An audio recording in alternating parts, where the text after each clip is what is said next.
Olá, começa agora mais um X da Questão, seu programa de informação, reflexão e debate de ideias.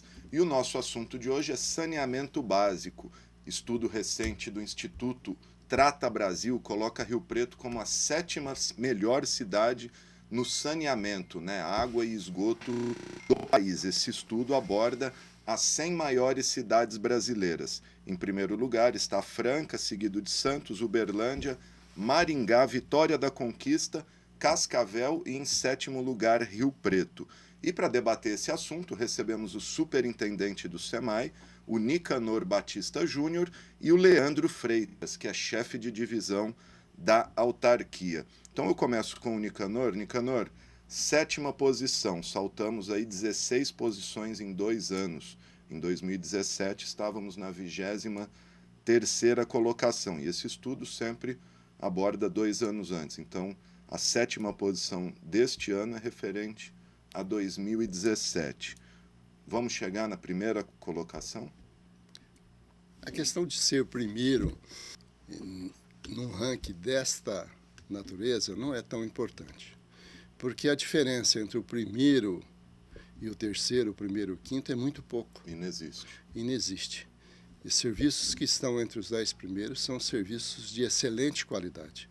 As cidades investem em saneamento, a cidade tem estrutura administrativa para o saneamento e trata isso com muito cuidado, porque qualquer descuido em investimento, em gestão, em saneamento, você decai muito a qualidade do serviço. E isso tem reflexo para a população. Água maltratada, água de pouca qualidade, esgoto com muita contaminação, prejudicando o meio ambiente, prejudicando as pessoas, os animais, enfim. Tem que se ter muito cuidado. Então, estar entre os 10 primeiros é um grande ganho, é uma boa colocação, mas Rio Preto tem condição, sim, de evoluir nos próximos anos. Existem programas, existem projetos, nós temos um plano municipal de saneamento, que é um plano ambicioso, eu diria. É igual ao Rio Preto. Rio Preto é uma cidade que ela cresce e desenvolve. Então, o plano municipal de saneamento ele tem essa visão, desenvolvimento sustentável. Para isso, a gente vai investir na universalização, que é o grande desafio. Nós vamos investir em programas de redução de perdas, que é outro desafio, que são itens que melhoram o ranking. Então, atualmente a gente já está fazendo isso, que é a ampliação da ET, a ampliação do sistema de água, da ETA, perfurando o Poço Profundo do Guarani lá no Palestra. Então, esses investimentos constantes nos credenciam sempre a estar entre os primeiros do Brasil. E avançando, né? E avançando. O que motivou esse salto da 23ª para a sétima posição em 2 anos? Olha, eu diria o seguinte, nós, quando entramos, a gente tinha um custeio, elevando o custeio, subindo o custeio do SEMAI e reduzindo a capacidade de investimento. Em função de, durante 3 anos da gestão anterior, não ter tido nem atualização monetária na tarifa, ou seja, o SEMAI perdeu a capacidade de investimento. E quando uma autarquia do porte do SEMAI perde a capacidade de investimento, o que vai acontecer? O serviço vai decair, porque investir também ranqueia. Se você cresce a cidade, se a cidade aumenta a população e você não acompanha com os investimentos, a qualidade do serviço vai decair. Vai faltar locais, alguns locais não vão ter interceptores, não vão ter tratamento de esgoto, o tratamento de água fica deficiente. Então, não adianta você ter recursos somente para o custeio da máquina, que não é pequeno. Hoje, isso daí, cerca de 70% da receita do SEMAI, ela está já comprometida. Carimbada. É pessoal, é terceirização de serviço, é energia, é produtos químicos. Então, isso daí é inexorável. Todo ano vamos ter esse custeio. O que muda? Gestão. O que muda? Você implantar políticas que garantam a entrada do recurso. Por exemplo, não adianta eu faturar 15, 17 milhões no mês. Se eu não tiver uma política firme de cobrança, a inadimplência vai lá em cima. Ou seja, fatura-se 16, 17 milhões e recebe 13. O resto se transforma em inadimplência e 3 meses depois é dívida ativa. Aí eu não posso cobrar administrativamente, não posso executar corte e isso vai para a dívida ativa do SEMAI, que hoje está em torno de 200 milhões. 200 milhões, eu ia te perguntar. Nos últimos 2 anos, qual foi a política? A política é séria. Política de enfrentar o problema. Não tem esse negócio de não dar aumento de tarifa. O prefeito é muito corajoso. O Edinho sempre foi assim. Qual que é a necessidade da autarquia? Olha, é 5%, é 6%, tem que atualizar. Porque senão perde a capacidade de investimento. Com isso, nós revemos os preços de contrato, fizemos novas licitações, abaixamos o custeio e aumentamos a receita. E hoje o SEMAI volta a ter uma capacidade de investimento na ordem de 30%. Isso é muito bom.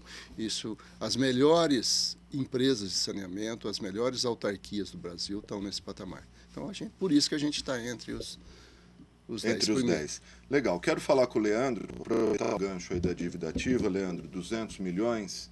E recentemente a Câmara aprovou o PPI, né, o Programa de Pagamento Incentivado do SEMAI. Qual a previsão de arrecadação desses 200 milhões e como é que vai funcionar o PPI? Quem que pode aderir? Como é que vai funcionar? Perfeito, Alexandre. Você vê, a dívida ativa do SEMAI, cerca de 200 milhões, são aquelas contas que já são mais antigas, ou já estão ajuizadas, inclusive, ou estão para ser ajuizadas. Para essas contas aí, a Câmara acabou de aprovar, é uma ótima oportunidade para o consumidor, para o nosso usuário, que é de fazer um pagamento dessas contas, colocar em dia e entrar aí no azul no ano que vem. Como que vai funcionar e que período que vai ser? A gente até está avisando antes, que é para o pessoal se preparar, que vai ser uma oportunidade única. A partir É a primeira vez que o SEMAI faz PPI, é a segunda, né? Em 2015, vez. Mas em 2015 foi a primeira, mas com um tempo bem diminuto, e agora em 2019 o tempo é maior e as condições são mais favoráveis. Nos primeiros 2 meses de vigência do PPI, de 2 de setembro a 31 de outubro, a pessoa vai poder pagar as contas, se pagar à vista, com 100% de desconto de juros e multa. É muito importante. Às vezes uma conta lá do ano de 2004, 2005, que o juro e multa está até maior que o valor da conta, ela pode quitar à vista com todo esse desconto. Então é o período mais importante aí. No segundo período, que vai do dia 1 de novembro até o dia 6 de dezembro, a pessoa pode pagar à vista também, se aí ela só tiver condição nesse período, mas aí só com 70% de desconto de juros e multa. Vai diminuir um pouco o benefício, já é vantajoso também, mas o primeiro período é mais interessante. Tanto no primeiro lote como no segundo, toda a vigência do PPI, o SEMAI também vai proporcionar um parcelamento em 12 vezes para aquela pessoa que às vezes quer acertar, mas não tem todo o dinheiro à vista. No caso de 12 vezes, somente 50% de desconto de juros e multa, mas já é uma vantagem também. E ela parcela em 12, podendo aí zerar e colocar suas contas em dia. A estimativa de arrecadação aí do PPI, como você perguntou, a gente acredita que cerca de 15%, 20% dos consumidores desses que são devedores, vão colocar suas dívidas em dia, né, durante esse programa aí. Estamos aguardando por isso.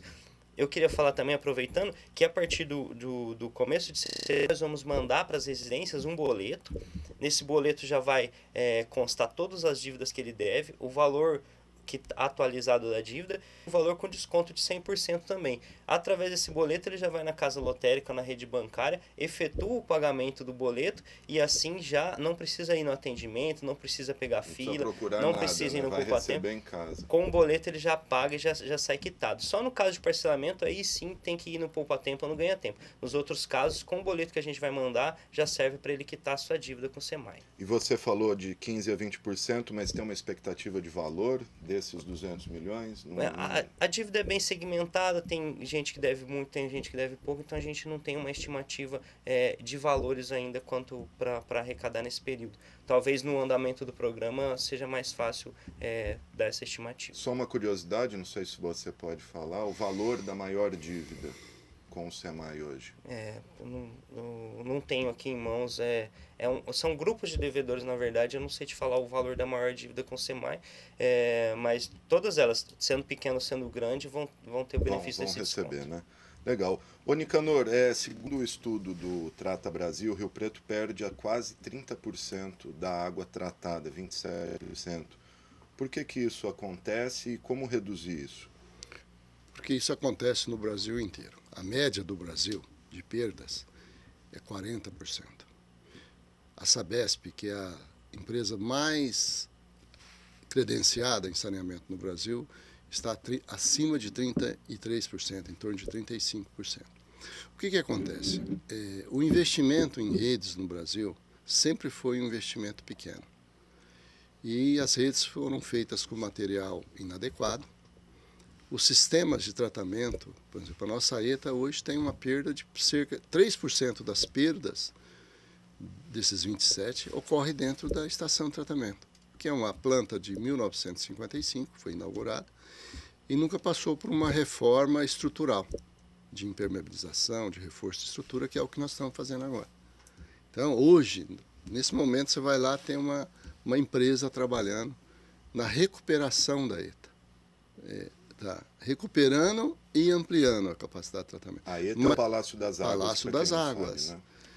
Isso exigiu um planejamento para a aplicação de 30 milhões de recursos. Não é do dia para a noite, mas também demorou muito. Nós precisamos sempre ter em mente que se não mantivermos a nossa casa, se não mantivermos o nosso carro, vão quebrar e dar problema. E foi isso que foi feito. Não é só Rio Preto. Isso é uma coisa do Brasil inteiro. Não se olha para debaixo do solo. O administrador, ele não ganha muito. Não gosta de enterrar a obra, né?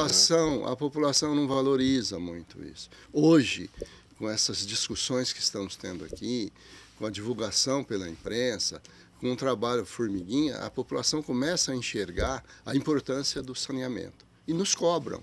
Então, à medida que a gente é cobrado, por que as suas perdas, o SEMAI tem perda de 27%?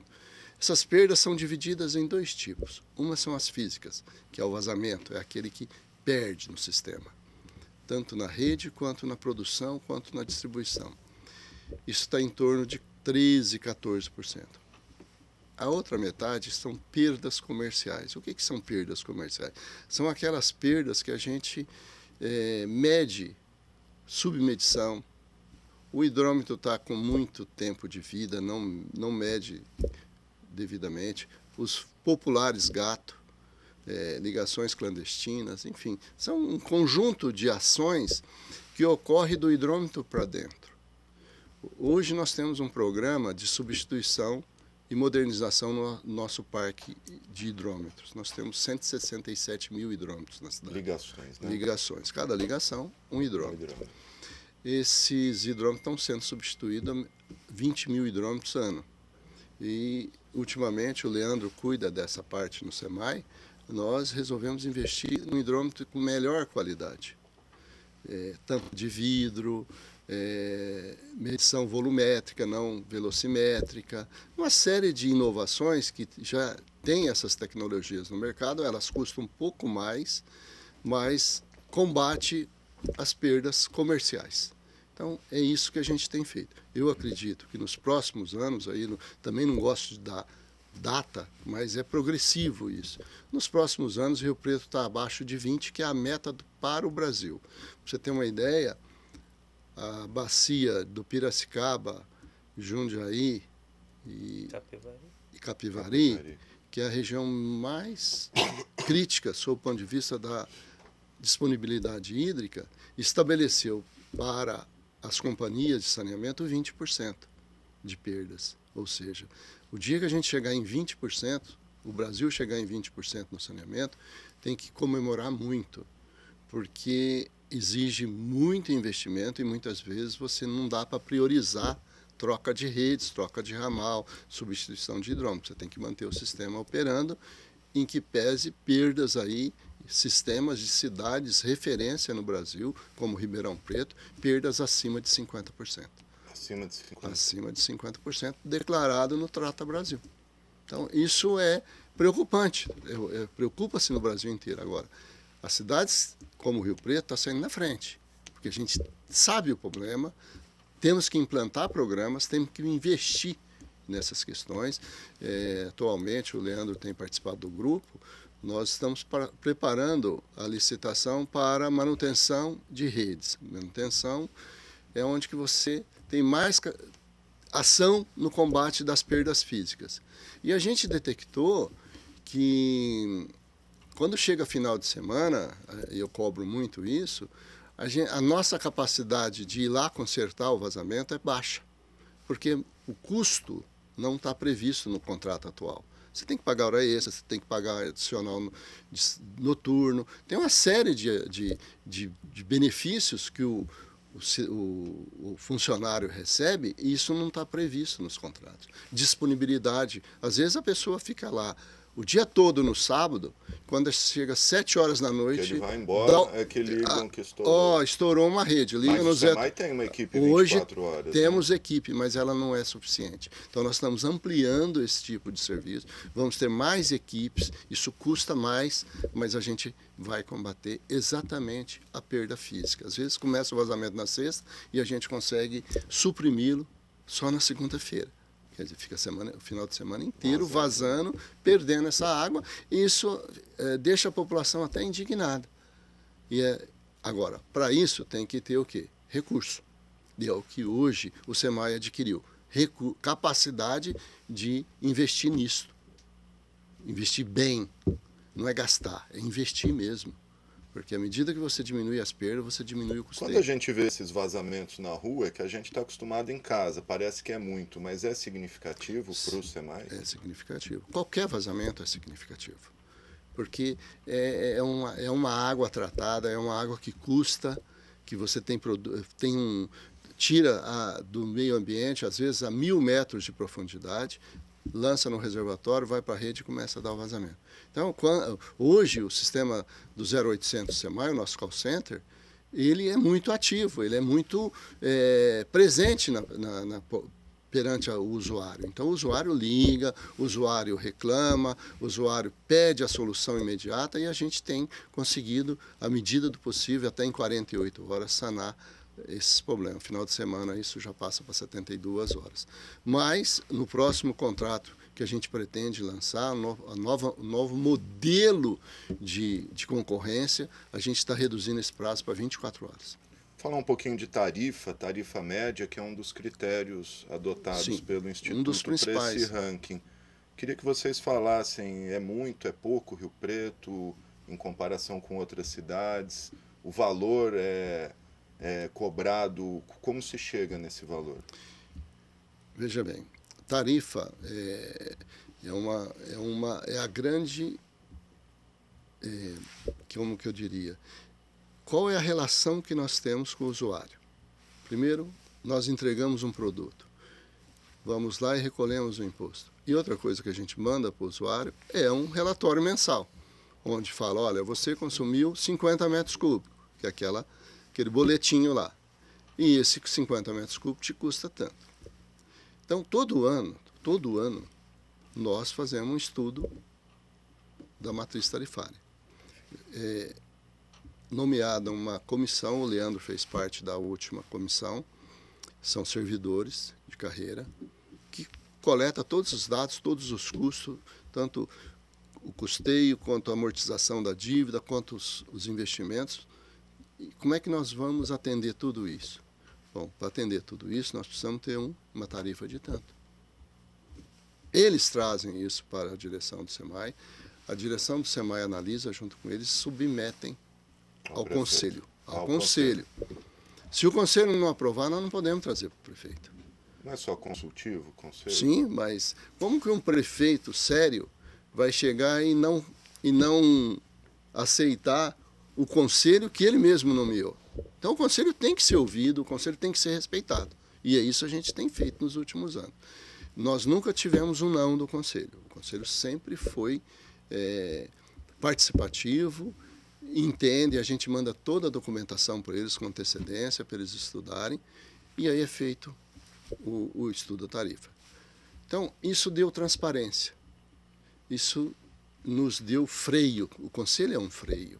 Não adianta o superintendente querer tarifas boas, altas. O Nicanor ia pedir 15%. O Nicanor podia até pedir, mas o Conselho não dá e os próprios funcionários vão frear esse tipo de coisa. Com isso, a nossa tarifa, Gama, tarifa de Rio Preto, é a mais barata do estado de São Paulo para cidades do mesmo porte. Mais de 100 mil habitantes. Mais de 100 mil habitantes. E a terceira do Brasil.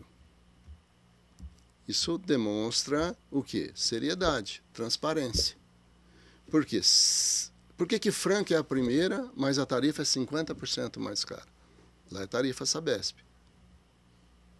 Sabesp é a mais cara do país, né? Não chega a ser. Nós temos ainda a Sanasa em Campinas, é mais cara, e o Sanepar de Maringá é a segunda mais cara. Mas tem cidades aí, enquanto Rio Preto é 2,06 pelo Trata Brasil 2000 desse ano, divulgado esse ano, tem uma cidade do Rio Grande do Sul que é R$ 7,00 o metro cúbico. Ou seja, o cidadão que consumir 30 metros cúbicos vai pagar 210 mais 210 de esgoto. Em Rio Preto ele paga 30 metros cúbicos na faixa de 80, 90 de água e mais 80, 90 de esgoto. Né? Então isso demonstra que Rio Preto tem uma política tarifária condizente com a qualidade do serviço, que é ótima qualidade, senão não estaria entre os 10. E então tarifa é um desafio. Tarifa é uma coisa que tem que ser feita de forma transparente e o prefeito e o administrador não pode deixar de dar tarifa, não pode deixar de atualizar pelo menos monetariamente. Ficar 3 anos, como ficou na gestão passada, sem atualização monetária, isso diminui a capacidade de investimento, consequentemente a qualidade do serviço. Por isso que a gente sai de 23 e pula rapidamente para a sétima posição. Senão também a gente volta ao que era o DAI, Senão volta. Não pagava água, sucatear, mas também não tinha, né? Só um dado, que a Jaqueline, o Rui até pensou em trazer a Jaqueline, que é a nossa gerente de água, de produção de água, distribuição. No primeiro mês que eu cheguei no SEMAI, em 2017, ela me apresentou um dado. Nicanor, nós não temos motores reservas. Temos 340 postos, tem 340 motores e bombas. Como é que não tem reserva disso? Aí a gente fez um programa, em um ano investiu-se mais de 1,5 milhão na aquisição de motores, houve substituição de motores, hoje nós temos motores sobressalentes na prateleira do almoxarifado. Um dado importante, reduziu o consumo de energia, porque o motor, os novos motores, os novos sistemas de bombeamento é muito mais eficiente. O maior gasto do SEMAI é com energia. Então, hoje nós conseguimos estabilizar a energia de produção de água em 24 milhões nos últimos 2, 3 anos. Isso é muito importante. Redução, manter o custeio baixo. Quanto à tarifa, eu queria lembrar que quando a gente elaborou esse estudo de reajuste tarifário, a gente teve toda uma preocupação também com o pessoal da baixa renda, o pessoal que depende de tarifa social.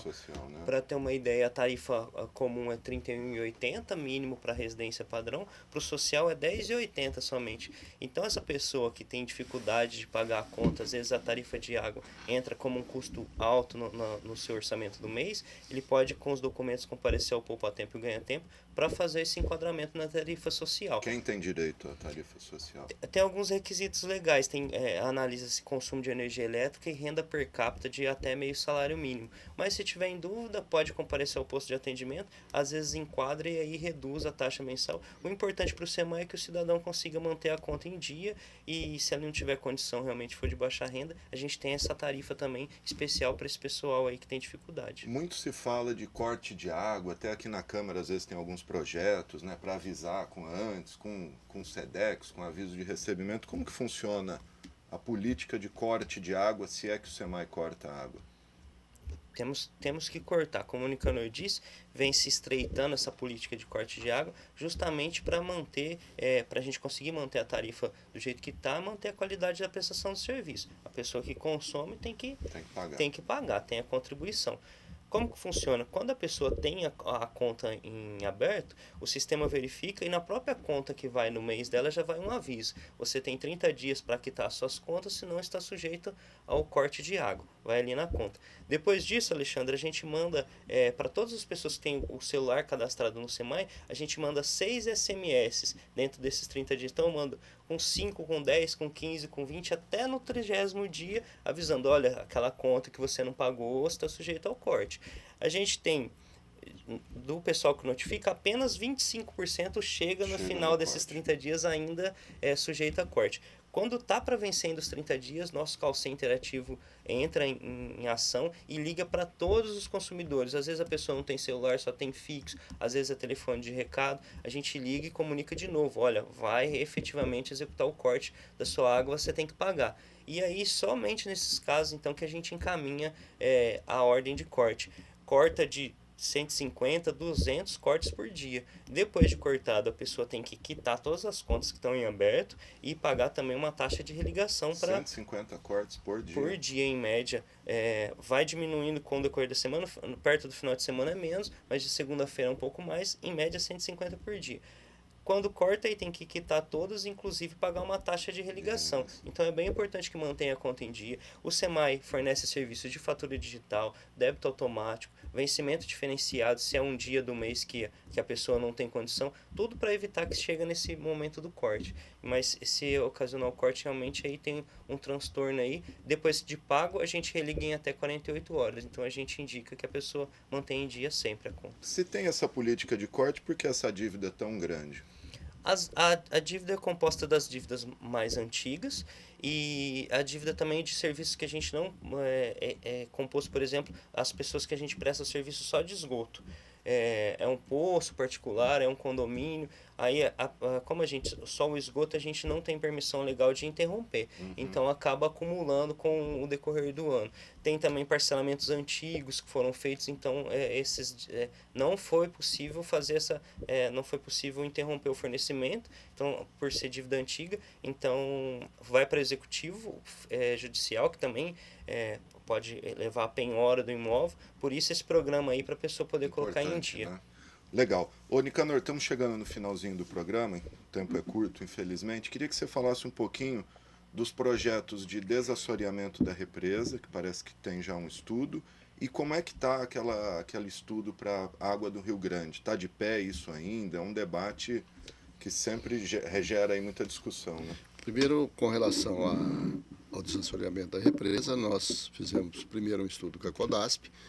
Eles levantaram as causas, o quantitativo de material. Hoje nós já temos tanto um estudo qualitativo quanto um estudo quantitativo do material que está depositado no fundo da represa. Nós já conseguimos, junto à Secretaria de Planejamento, uma área de 50 mil metros, onde que a gente vai fazer o lançamento desse material adequadamente. Contratamos uma empresa que está fazendo um licenciamento ambiental para que a gente possa lançar, retirar e lançar nesse local. Então, lama, areia? O que é uma lama, né? Ele vai com uma porcentagem... Não é contaminada. Não, até ontem eu conversei isso com uma pessoa dos órgãos ambientais. Se contaminado fosse, nós não poderíamos captar água na represa, porque essa contaminação chegaria na estação de tratamento. E nós não podemos distribuir água contaminada. Nós temos um controle rigoroso, tanto interno quanto externo, da vigilância sanitária e da CETESB, dos órgãos de fiscalização, Ministério Público. Então a gente deve, nos próximos meses, concluir esse trabalho de licenciamento. E aí, com o licenciamento, nós vamos estar aptos a abrir o processo de licitação. Sem isso, não se licita uma obra, um processo de desassoreamento desse. O segundo... Só voltando, o que causa esse assoreamento? Porque a gente, olha, há um tempo atrás, a gente via dragas lá tirando. A última vez que foi feito foi em 2000 2007 2008. Nós estávamos na frente do SEMAI na época. Foi feito, na época foram removidos quase 300 mil metros cúbicos. Hoje, decorridos aí aproximadamente 10 anos, nós temos 400 mil metros cúbicos de resíduos depositados. Isso em caminhões significa o quê? Isso em caminhões significa, segundo o Rui Sampaio, 40 mil caminhões. Certo, Rui Sampaio? O Rui é o nosso matemático. E isso precisa local grande para lançar, cerca de 100 mil metros. Nós temos 50 mil, estamos em tratativa para mais 50. O grande contribuinte são as estradas municipais sem pavimentação. Então, quando você passa numa estrada e ela está rebaixada com relação ao sítio, à fazenda do lado, toda aquela terra da estrada foi para a represa. Porque ela primeiro vai para o corpo d'água, para o riozinho, para o córrego, depois ela é carreada para aquela poeirinha. E ele vai lá, passa a máquina e vai rebaixando. Você pode ver que as estradas, quando é estrada de terra, na nossa região, que é muito arenosa, temos areia e silt, que é solo fino, ele vai rapidamente para o corpo d'água, consequentemente ele carreia para a represa, ali diminui a velocidade, o córrego tem velocidade, e na represa você tem a decantação. E nós temos que fazer esse trabalho, e esse trabalho exige, primeiro, um trabalho corretivo, que foi feito em 2008, depois tinha que ter dado continuidade nesse trabalho, que é uma coisa que a gente está discutindo hoje, um investimento aí de desassoreamento na faixa de 30 milhões, e depois nós vamos ter que fazer um investimento anual para manter essas estradas, para talvez já começar a pensar na pavimentação dessas estradas, que à medida que você pavimenta, você reduz esse material carreado para a represa. Então tem um programa, tem que ser um programa permanente, para proteger a nossa caixa d'água. Afinal de contas, a gente depende de 27% da água de Rio Preto, ela vem da represa municipal. Com relação ao projeto grande, em que pese a polêmica, essa polêmica existe desde os anos 80, 90. Desde a época do Toninho Figueiredo. Acho o que Toninho até falava turvo, né? Turvo. Mas antes do Toninho já tinha... foi feito um estudo na década de 80 e demonstrava que nas próximas décadas, com o crescimento da população de Rio Preto e pela posição geográfica do município, a quantidade de disponibilidade hídrica que nós temos no município seria insuficiente para uma população acima de 550, 600 mil habitantes. Só que na época a gente tinha 200 mil habitantes. Na década de 90, 250, 300. E aí chegamos no ano de 2010 e hoje no ano de 2019 já temos 456 mil habitantes morando efetivamente no município e temos uma população flutuante de mais 50, 60 mil pessoas. Ou 500 mil pessoas. Nós estamos com 500 mil pessoas. Chegou. Daqui 10 anos nós já atingimos 600 mil habitantes. E aí? Não é uma questão que o Nicanor criou, que o Leandro criou. É um estudo técnico que vem desde a década de 80. Não é do Toninho Figueiredo, não é do Edinho Araújo, não é do Liberato, não é de ninguém. Isso é a cidade que tem que enfrentar. Em 2008 nós fizemos um plano municipal de água, de plano diretor de águas. Foi contratado uma empresa, ela fez um estudo, confirmou isso, estudou alternativas, alternativa no Tietê, alternativa no São José dos Dourados, alternativa no Rio Grande, alternativa do Rio Turvo. Esse plano foi deixado em 2008, 2009. Em 2013 voltou-se a discutir isso. Conseguiu-se até dinheiro para o projeto. Está sendo feito esse projeto? Não, conseguiu assinar um contrato com o Ministério, mas não tinha dinheiro. Então assinou em 2013. Você tem razão. Com aquele estudo do plano diretor, mostrava-se lá, houve uma reunião do Conselho, e o Conselho, na época, aprovou que deveria ser em direção ao Rio Grande, não no Rio Turvo, porque a água do Rio Turvo era em baixa quantidade e a qualidade muito inferior à do Rio Grande. Então, em que pese nós termos aí mais 20 quilômetros de extensão até o Rio Grande, o ponto de captação, comparado com o Rio Turvo, a qualidade da água e a quantidade de água disponível é muito maior. O que foi feito, então, em 2012, 2013? De posse do nosso plano diretor de águas, levou-se ao Ministério das Cidades à época, e o Ministério anuiu e foi assinado um contrato para fazer um projeto de estudo de captação e viabilidade técnica. Não é nem o projeto executivo. Não, agora já foi o projeto executivo. Aí foi feita uma licitação em 2013, 2014, e foi definido que uma empresa faria esse projeto, esses estudos e esse projeto. Validariam o que foi feito no plano diretor. Concomitante a isso, foi desenvolvido o Plano Municipal de Saneamento, que é um instrumento legal que é discutido com a sociedade e aprovado pela Câmara. Esse plano ele ficou adormecido no ano de 2016. A gente não sabe por quê, é decisão política, eu não discuto decisão política. Eu critico, mas não discuto. Em 2017 nós entramos, nós reunimos o grupo de secretários e analisamos o plano que tinha sido elaborado, fizemos algumas alterações, complementações, e no final de 2017, início de 2018, ele foi aprovado. Esse é o nosso time. Concomitantemente à aprovação, que estava o trabalho sendo desenvolvido pela sociedade, pelos vários secretarias, e depois aprovado pela Câmara, nós fomos até o Ministério das Cidades. O Edinho conseguiu a liberação. Aí, efetivamente, veio o que a gente chama de AIO, Autorização de Início de Objeto. E para hoje, o projeto. Para o projeto. A obra. Então, veio esse recurso hoje está na faixa dos 14 milhões. A licitação foi contratada por 11, mas como demorou para iniciar, tem a correção monetária. Então, está sendo desenvolvido. O Ministério foi apresentado a concepção final, o Ministério anuiu, autorizou, e a gente está desenvolvendo agora o projeto básico. E assim que termina o projeto básico, assim que tivermos a discussão interna, e a gente pretende levar isso também para o Conselho, é importante a gente socializar isso, dar publicidade nisso, nós vamos partir para o projeto executivo. Eu acredito que até fevereiro do ano que vem a gente tem o projeto executivo. A importância do projeto executivo é que a gente vai ter todas as informações para fazer a licença ambiental, as desapropriações e áreas que a gente vai precisar de algumas áreas serem desapropriadas.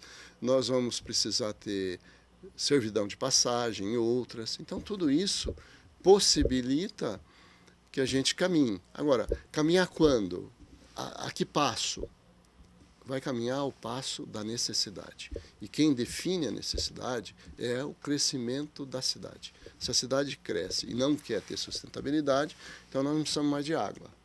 Se a gente quer ter sustentabilidade, se a gente quiser continuar sendo referência, tiver qualidade no serviço de saneamento, nós vamos ter que enfrentar esse projeto. É possível? É um número...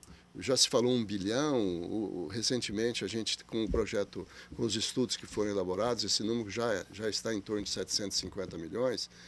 Eu diria que sempre é possível. Se não fosse possível, em 2004, 2005, nós não teríamos iniciado o tratamento de esgoto. Porque também se falava em 400 milhões. Existe alguma experiência conhecida de se buscar água tão longe? Não, é perto. 40 quilômetros? 60 quilômetros. A primeira experiência que eu vou te dar de exemplo é o caso de Campo Grande, não tinha. Então lá foi buscado a quase 50 quilômetros. Recentemente, em São Paulo, o Sistema São Lourenço buscou na Serra do Mar, em direção ao Vale do Ribeira. São naquela crise hídrica lá, né? 60 e poucos quilômetros. E lá tem um agravante. Tem um desnível quase 900 metros. Aqui o nosso desnível é de 60 metros, 70 metros. Então, o consumo de energia lá é muito maior do que o nosso. Nós tivemos aqui, recentemente, o caso de Brasília. Um conglomerado ali entre Brasília e as cidades, mais de 3 milhões de habitantes, ficou 2 anos sem água. A crise hídrica de Brasília também foi muito intensa. E foi feito um projeto de buscar água a 40 quilômetros, investimentos altíssimos. O projeto do São Lourenço, investimento da área de 2 bilhões e 600. O de Brasília também ficou aí em torno de 1 bilhão e pouco. Então, tem linhas de financiamento, tem interesse até da iniciativa privada. No caso do São Lourenço, é uma parceria pública-privada, enfim, não dá brincar com saneamento. Com saneamento. Poço nem pensar mais, poço profundo. Nós não estamos descartando, estamos fazendo, nós estamos em execução o 9º poço profundo. Mas o que acontece com o poço profundo? Lá embaixo é um lençol só, é um lago só que está lá embaixo. Se você começa a perfurar muito, esse daqui interfere nesse. Nós temos o exemplo mais claro, é o do Cristo Rei e do Urano. Quando se põe o Cristo Rei em alta operação, o Urano decai. Então, os 2 poços foram projetados para ter uma vazão de 250 metros cúbicos por hora. Quando eu ponho 250 no Cristo Rei, o Urano cai para 100. Se eu subo o Urano, o Cristo Rei cai. Então, não tem, é questão da geologia, da natureza. Então, nós temos limitação por conta disso. Não pode ter poço a menos de 3 quilômetros um do outro. Tá certo. Nicanor Batista Júnior, muito obrigado. Leandro Freitas, vamos só repetir rapidinho as datas para o PPI, para o pessoal aí de casa ficar atento. Perfeitamente. Começa dia 2 de setembro até dia 31 de outubro, 100% de desconto de juros e multa, período mais vantajoso. De 1º de novembro até dia 6 de dezembro, que vai ser quando encerra, 70% de desconto de juros e multa para pagamento à vista. E em todo período, a pessoa que quiser parcelar, 50% de desconto de juros e multa em até 12 vezes. É uma ótima oportunidade para pôr as contas em dia. Lembrando que não precisa procurar o SEMAI, a pessoa vai receber em casa o boletim, se ela quiser já paga, tá tudo certo. Para o pagamento à vista, tudo certo. Complementando, temos que aqui fazer um agradecimento à Câmara, que já aprovou em primeira votação, votou na legalidade em primeira votação, agora nas próximas semanas deve entrar em pauta a segunda votação. Nós temos um prazo aí até o dia final do mês de agosto para ter isso tudo aprovado. O sistema já está preparado para receber esses parcelamentos, esses pagamentos, enfim. A gente tem que agradecer, sim, o entendimento que teve a Câmara de votar, parece que até por unanimidade, esse projeto. Todos os vereadores apoiaram essa iniciativa do Poder Executivo. Tá certo. Muito obrigado, Nicanor. Leandro Freitas, obrigado. E obrigado a você pela sua audiência, pela sua paciência. Um grande abraço e até a próxima.